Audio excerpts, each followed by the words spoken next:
આ માય માતા ગરનાળું છે. આ પહેલી વખત એવું બન્યું કે થોડું મોડું ખુલ્યું છે.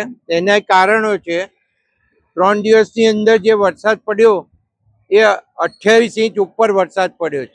આ રેકોર્ડ કરેલી વાત હું કરું છું, કોઈ ખોટી વાત નથી.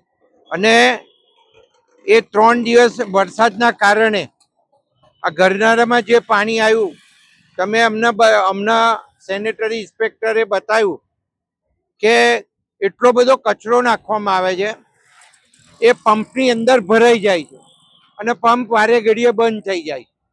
અને બંધ થવાના કારણે એને બહાર કાઢવો પડે અને 2-3 કલાક એને સફાઈ કરવામાં જાય અને સાફ કર્યા પછી ફરી નાખવો પડે. બીજું કે અત્યારે બાગ ખોદાઈ ગયેલો છે પાછળ, એટલે બાગ નવો બનતો હોવાથી માટી થઈ ગઈ, એટલે માટીમાંથી પમ્પિંગ સ્ટેશને આવવું, અવર જવર કરવી બહુ અઘરી બાબત છે માણસોને, એટલે તકલીફ પડે છે.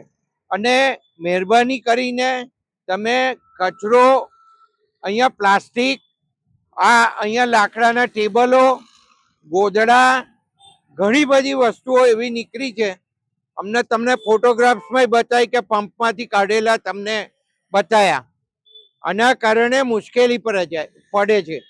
હવે આ પ્રજાએ સમજવાની જરૂર છે અને પ્રજા સમજે અને આવું બધું ના નાખે. એમનું પાણી 24 કલાક પંપ ચાલે ને ઉતરી જાય એવા પંપો છે અને એના કારણે પાણી ઉતરી જ જાય છે. શ્રેયસ ગરનાળું તરત ખાલી થઈ જાય, બરાબર, ખોડિયાર ગરનાળું તરત ખાલી થઈ જાય. તો અહીંયા એટલો બધો કચરો નાખવામાં આવે છે ચારે બાજુથી, તો આ કચરો મહેરબાની કરીને ના નાખે એવી બધાને વિનંતી કરું. સાથે સાથે આજે એ પણ કહેવા માંગુ છું કે મારા ધારાસભ્ય નીચે નડિયાદની અત્યારે 3 કાંસ નવા બનાયા છે, જેના કારણે અહીંયા પણ એક કાંસ નવો, જે પશ્ચિમ વિસ્તારનો, જે ઇન્દિરાનગર છે ત્યાંથી ચાલુ થાય સંતરામ ડેરીથી, તો એ જે વચ્ચે થઈ શારદા મંદિર સ્કૂલ થઈ, વલ્લભનગર થઈ અને જરોલવાળા કાંસમાં જાય.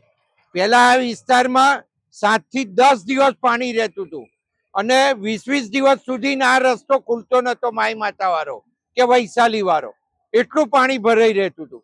પણ આ કાંસ થવાના કારણે તમને રોડ તો ચાલુ જ હોય છે, માત્ર વરસાદ પડે ત્યારે જ બંધ હોય છે, બાકી રોડ ચાલુ જ હોય છે અને તરત પાણીનો નિકાલ પણ થઈ જાય છે. પણ અને આ સુવિધાઓ હજુ ને હજુ વધારે મળે એના માટે સતત પ્રયત્ન કરીએ. જારોલ વાળો કાંસ પણ આપણે વ્યવસ્થિત રીતે, અહીંથી જ જારોલ જાય છે, નડિયાદથી જારોલ, આ પાણી ત્યાં જાય છે કે વચ્ચે 9 કિલોમીટરનો આખો પટ આવે, 9 કિલોમીટરના પટની અંદર થઈને આ પાણી જાય છે, છતાંય આ પાણી ઉતરી જાય છે.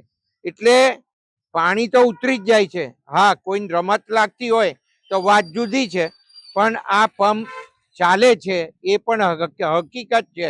એટલે મહેરબાની કરીને કચરો ના નાખે તો તમારા વિસ્તારનું પાણી ઝડપથી ઉતરી જશે.